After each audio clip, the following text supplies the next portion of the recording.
Alright, so what I have decided to do is I'm going to make kind of like a user's guide for going to Vegas. I'm doing this for the new strip. I'm not including Old Vegas. I'm not including like Fremont Street or anything like that. I'm only talking from Mandalay Bay to the Stratosphere. So what I'm going to do, because I know a lot of people who are, you know, they go to Vegas, they've never been there before. There's things that you need to look out for. There's things that you should do, you should not do.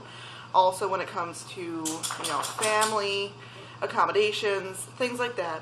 This is just kind of a guide to help you have the best time and know pretty much the awesome things to do between Mandalay Bay, the Stratosphere, and it's kind of like I guess a book, but in a video compilation.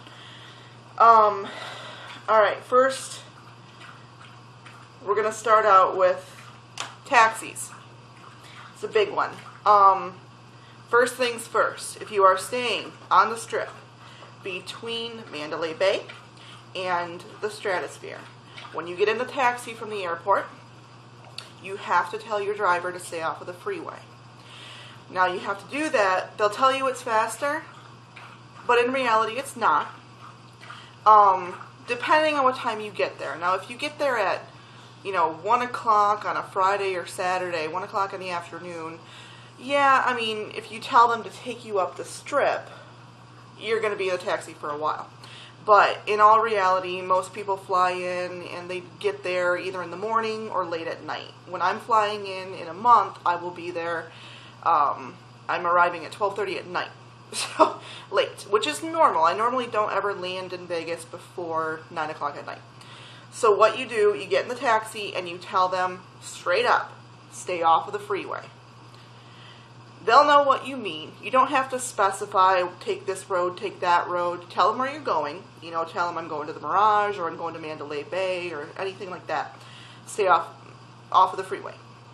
Don't tell them, you know, take Lincoln Avenue, or go straight up the strip. But when you say to stay off the freeway, they know what you mean. They know that you mean don't take the freeway and charge me an extra $10, $15, $20. Because I know that you really are not supposed to do that. Also keep in mind that taxi cabs, you actually, if you know for a fact that they took you away that's longer than a normal route, there's a number in every taxi cab that you are supposed to call their headquarters of the taxi, you know, line that they're claimed to work for. You can call them and tell that, and they'll actually get cited for making you pay more money than what you should have paid. So, first off, tell them stay off of the freeway. And that's the whole time you're there. I mean, if you tell them that you want to go from Treasure Island to the Aria, it's really only, it's about a 10-minute walk. I walked from the Cosmopolitan to the Treasure Island when I was there in February, and it took me 10 minutes. You know, so it's a 10-minute walk, but, you know, it's a ways, and I was kind of power walking because I had an appointment. But, you know, they will purposely jump on the freeway when they know it's right up the road. So, anytime you jump in a cab, tell them, I need to get here, I need to get there fast, stay off of the freeway. And they will. Now, if you're landing in Vegas and you have a large group of people, there will be a shuttle outside of the airport that $8 a person, you can get to any place on the strip. But the bad thing about that is if you have a group of 5 people, that's $40, when a taxi will cost you $18 for all 5 people. So, you know, if you have one person, yeah, that $8 is definitely worth it. But if you have 3 or more, it's going to cost you more than just jumping in a taxi, because a lot of people don't know how much a taxi really costs. I went from the airport to the Cosmo, and it was $17. So I gave him $20, you know, and it was fine. So that's, judging on that, if you go Aria, Cosmo, or Bellagio, you're talking $15 to $17. If you're going to Mandalay Bay, you're talking probably $10 to $12, or anywhere around there. And if you're, going to go down to the Stratosphere, you're going to be around $22. So gauge it, in a taxi. That's how much it's going to cost you.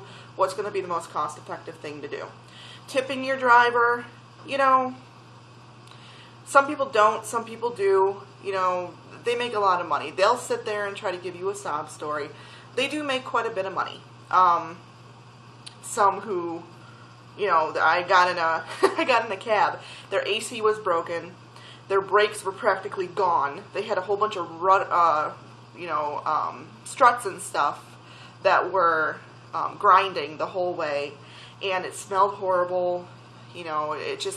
It was a bad taxi, and, tip based on that, tip based on the person, that's their job, that's their office, they should keep it clean, they should keep it smelling okay, and at least maintain it. So, that's, tip based on the person. If they get really crappy tips over and over and over again, they're probably going to sit there and think to themselves, maybe I should clean up a little bit, or maybe I should, either stop talking so much, or, something like that. I did get in a taxi cab one time and had somebody sitting there rambling on about conspiracy of Romney and da-da-da-da-da, and I was like, dude, calm down.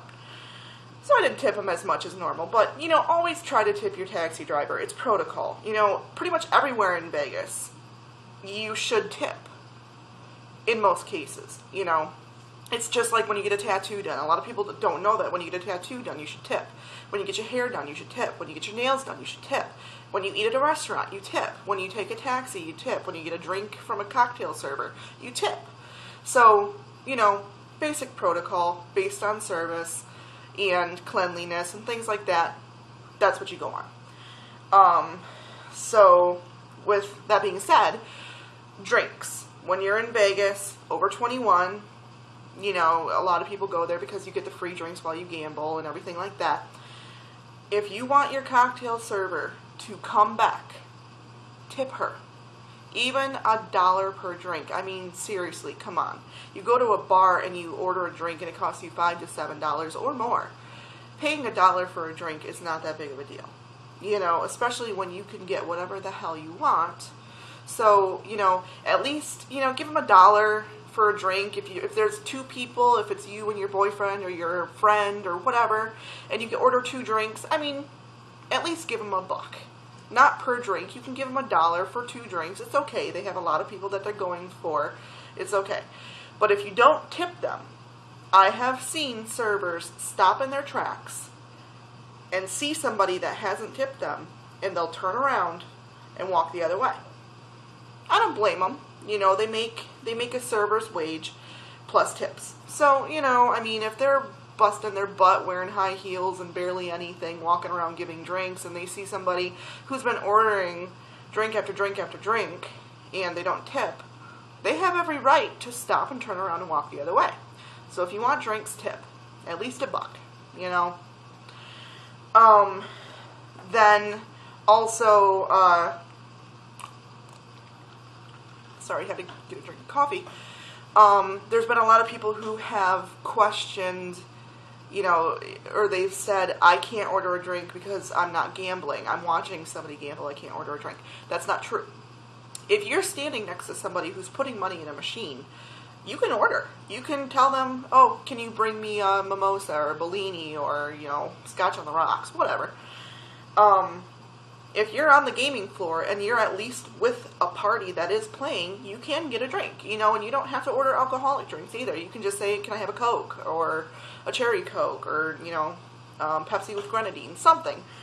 But that's a myth. You can order a drink if you are with a party that is gambling. Now, you can't just walk through every casino and pass a server as you're walking and say, hey, can you bring me a drink? You have to be playing or be with somebody who is playing. It's, pretty understandable, but some people don't know that. So, And the myth about you have to be playing a machine is that's not true. As long as you are with somebody who's putting money into a machine, you can get whatever you want. Also, if you want to sit at a place where you know that you're going to be served, you know, there's some places that you sit in a casino where you can go 25, 30, or 45 minutes and the server finally comes back around. You know, if you want to avoid that, if you want to, you know, if you want to be able to say, oh, I haven't even finished this one, thank you, but when you come back around, I'll get another one. If you want to be able to say that because they come around so fast, the give-all is to either watch where the servers go when they go to get their drinks. Sit at the machines right outside of that door. And, you know, they'll be out all the time. You can order drinks over and over and over. Tables. Tables are a guaranteed all the time. Tables are phenomenal. You get drinks all the time. And, I mean, that's pretty much it. Or if you play at like 3, 3:30, 4 o'clock in the morning, when most people are sleeping, you're going to get served a lot because there's not that many people in there. Everybody's sleeping. The clubs are shut down. All the buffets are shut down, you know. So, you know, and the shows are done. And they've been done for a while. So, you know, there's not that many people out at 2, 3, 4 in the morning. So you'll get served pretty good because they'll still have some cocktail waitresses on. Also, really awesome thing that I love is with the drinks, you can order a shot as a drink. And what I like to do is the Dirty Girl Scout, or like the oatmeal cookie, the snickerdoodle, things like that. Tell them I would like a Dirty Girl Scout, but could you bring it in a big glass? And they will. You know, you can pretty much order whatever you want. You can tell them that you want a watermelon margarita, and they'll find a way to make it, you know? Or just tell them that you want to throw a whole bunch of crap together, and they'll bring that too. And you tell them what size glass, you know, you can't get like a big gulp or anything like that, but, you know, you can ask for a shot drink in a large glass, and that's actually really fun, you know? And that's, the Dirty Girl Scouts don't have a whole bunch of liquor in them, but they're delicious, so it's not a bad thing. And if you don't know what that drink is, you should look it up, because it tastes just like one of those mint cookies that the Girl Scouts have. I don't know what they're called, Thin Mints or something. It tastes just like one of those. It's delicious. It's not going to get you wasted, but there is cream in it, so be careful. If you're drinking gin and tonics and then you have a couple of those, watch out. You know, it's going to stir up your stomach. But yeah, I love that. Also, Players Club. If you go to Vegas and you do not get a Players Club card, you're crazy. You're absolutely insane. Best thing to do, if you don't know where you can get a Players Club, or if you go to one casino and then you go to another one and they're like, oh, you already have it, because we're an MGM property, and you feel kind of stupid after doing it 2 or 3 times, and you're like, okay, fine, everybody's an MGM property. Look on the back of the M Life card, and it will tell you every single place that is an MGM property. On the new strip, it's Mandalay Bay, New York, Excalibur, Luxor, Aria, Bellagio, Mirage, Flamingo, MGM Grand, Monte Carlo, and I feel like I'm missing one. I think. I might be good there. But, you know, that'll cover all of it. But always get a Players Club card. Always. If you're brand new to the Players Club and you have an okay amount of money played on your card, like at least a little bit over $100, and that doesn't mean that you have to throw $100 into the machine and have it disappear. Like I mean, if you're a gambler, I love to gamble. You know, I'm not addicted, but I love it. You can sit there and you can play $100 in a machine, and you can still pull out $100. But if you've played that machine for 2 to 3 hours, or even, you know, multiple machines for a collective amount of 3 to 4 hours, you've actually put over $700, $800 through the machines, but you don't realize it because you go up $2, you play the $2, you go down $10, you go back up $40.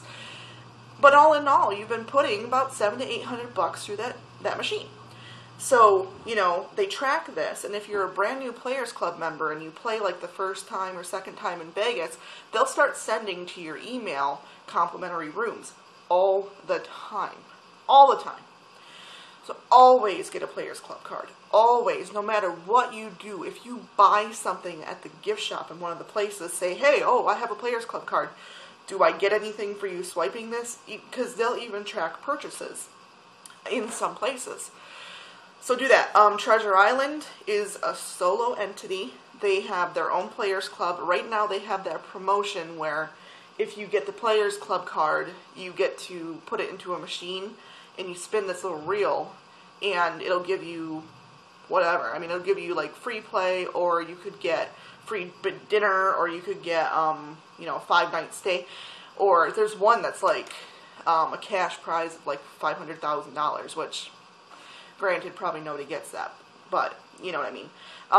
Bally's, and I'm trying to remember. I believe, no. Yeah, I think Bally's, Caesar's Palace, the Quad, which used to be Imperial Palace, and Planet Hollywood are all linked together. So they have their own Players Club. Oh, and Paris is with them. And then the Cosmo is by itself. And then, of course, the Win is by itself. Don't ever plan on getting any comps from them. It doesn't matter how many thousands of dollars you play through their machines. I have yet to see anybody get a comp from Win. It's a very nice casino. But, yeah, they're pretty posh. Cosmo's posh as well, but I just stayed there in February for 2 nights on a complimentary stay. So, it just depends. But the Win, there might be a benefit to having their Players Club card if you get down there. Always get it. If you walk into the casino, make sure you have their card. That's what I say. If you're gonna put any money through any casino, get their card. Or if you walk into the casino, it never hurts to walk up to the Players Club and get a card, even if you are broke. Walk up to the Players Club, get the card, because they might give you free play. You never know. And then you're like, oh, okay, $10. You put that through a machine, and I won on free play.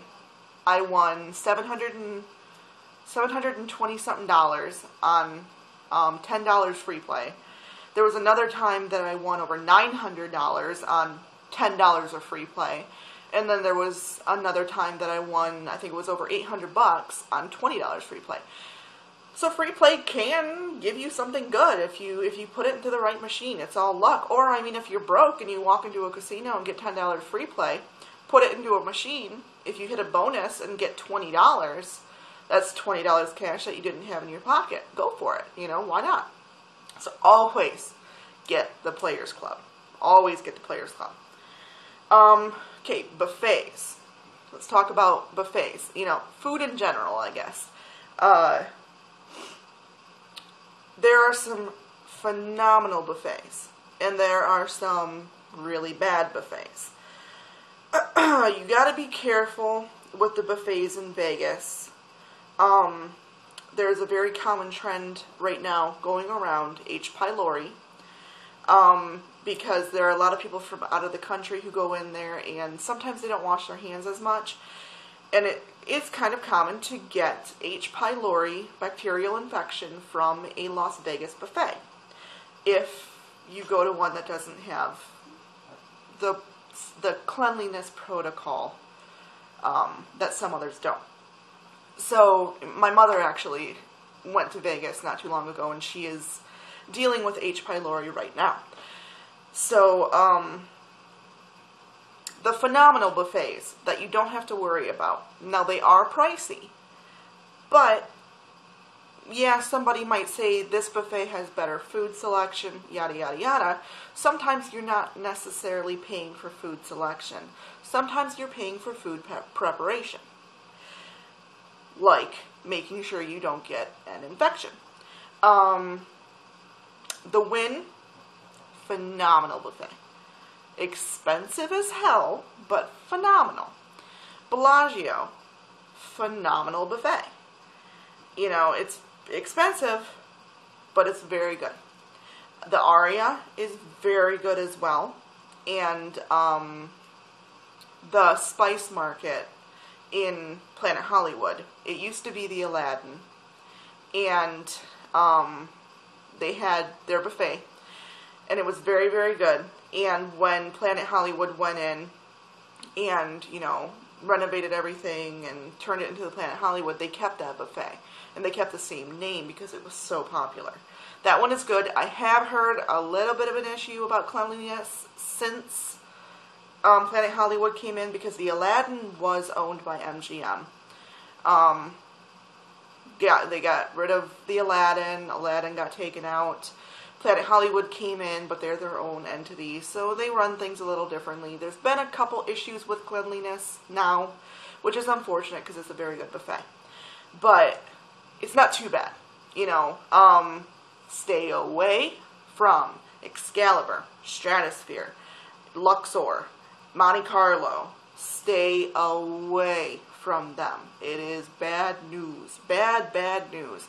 I've also heard of an E. coli infection in MGM. So be careful. Caesar's Palace. When I started going to Vegas years ago, Caesar's Palace was ritzy. Ritzy, posh, posh. You know, frou-frou, mink coats, walking around everywhere. It's dirty now. It's not very classy. It's very dirty. They don't take care of it like they used to. It's sad. Luxor actually used to be very, very good as well. They were clean. They were, you know, everybody thought that the Luxor was so unique and awesome. You walk into the Luxor and the first thing you smell is dust and mold. It's very bad. I mean, they don't clean like they used to. It's almost like the new casinos get put up or they do renovations. Everybody pays attention to them, so they're like, oh, well, we don't have to do the things that we used to do, which, again, it sucks. But, so, Caesar's Palace, be very careful of. I don't even know if Bally's has a buffet, but if they do, don't eat it. I would be so worried. Flamingo, I got food poisoning from a long time ago. And they've went downhill even further than when I was there. So do not do Flamingo. Otherwise, besides buffets, Diablo's is on the Strip. It's not inside a casino, but it's kind of like connected. It's technically owned by Monte Carlo. Really good. It's packed, it's loud, but it's good food. Very good food. Gallagher's in New York, New York. Extremely good food. P.F. Chang is in Planet Hollywood. Everybody loves P.F. Chang. I'm trying to think, where else have I eaten? Pearl. Pearl is, it's like a Chinese Asian restaurant. It's not quite Chinese, but it's Asian. It's inside MGM in the back by the Ka Theater. It's good, pricey. Everything in Vegas is pricey. Don't think that you're going to walk in and, you know, pay Denny's or IHOP prices at any of these places. It's Vegas. You know, they do have McDonald's and all that stuff as well. But, you know, if you are going to Vegas, you should really work hard to save the money to have a phenomenal time, because nothing sucks more than saying, I want to eat at that place, and you make plans, and you go the next night, and then you look at the menu, and you're like, woo, never mind. So, be careful. But, you know, try to plan ahead of time. You know, if you know you're going to Vegas, very few people that I know of are like, hey, we're going to go to Vegas next month. You know, I mean, there are people that I know that do that, but you normally want a good timeline so that you know what to do, and to save up money. That's pretty much, I'm trying to think. I can't think of any other restaurant. Sensi at Bellagio it's good. Again, wow, pricey. Very pricey. And then there's a cafe in Bellagio. Very good for breakfast or lunch. Not that bad. Not too pricey. So, you know, I would recommend them if you want to grab something to eat and you're right there. Otherwise, if you want a really good breakfast or lunch, the cafe at Treasure Island, they've always been a favorite of mine for the past 12 years.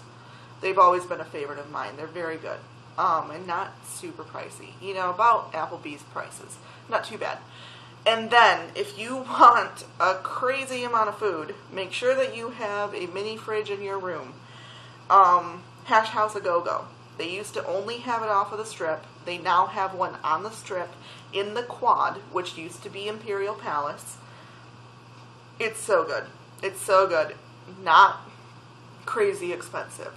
I mean, you're getting way more food than what you pay for. It's phenomenal and really unique, and never had one person ever say a bad thing about Hash House A Go-Go. So, you know, they were on the Travel Channel as well, so they're very good. So yeah, be careful.